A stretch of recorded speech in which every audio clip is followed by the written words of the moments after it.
karera natin ngayon, December 7. 13 mahihirap na karera dahil 12 Pasay City Racing Festival. Kaya race 1 pa lang, full gate, tapos napakahirap ng karera nito. Race 1 pa lang. Susubukan natin magbigay ng tip ngayon. Pero gagawin ko kasi i-break natin na ang video bawat karera.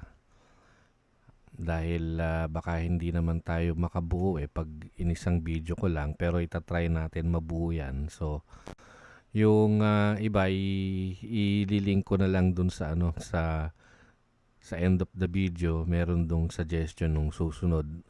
Yun yung pinaka-latest na upload. So, yung guhit na to,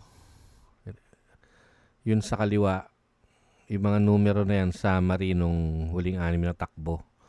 Yung sa kanan, namili ako nung pace line, yung kung ano ilalaban. Pag nag-a-analyze ako, alam naman ninyo, pace analysis. Kaya hinahanap natin yung mga mauuna. Mabilis dito yung runway 10. Pero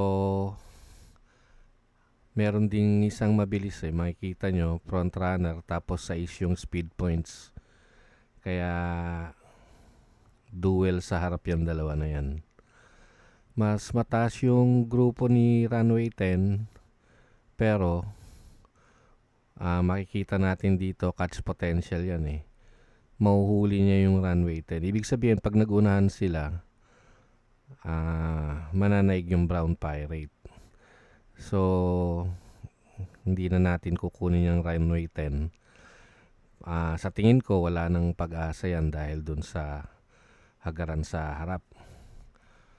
Ngayon, siyempre, kukuha tayo ng dito, 3 kukunin ko kasi mahirap talaga to Yung unang kukunin ko, dahil remate, maraming nasa harap yung high intensity.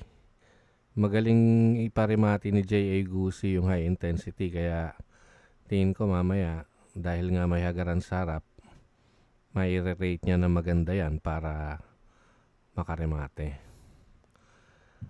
Yung isang deremate na maganda rin yung pinapakita kahit mataas yung aire nung kalaban, Batang Kangkalu, yan yung panigunda ko. Pero dahil nga mauna yung brown pirate, yan yung pang tersera ko. So yan, para sa ibang karera, i-search nyo na lang o kaya dun sa end of the video merong notification doon kung ano yung susunod na tip natin ngayong araw na to.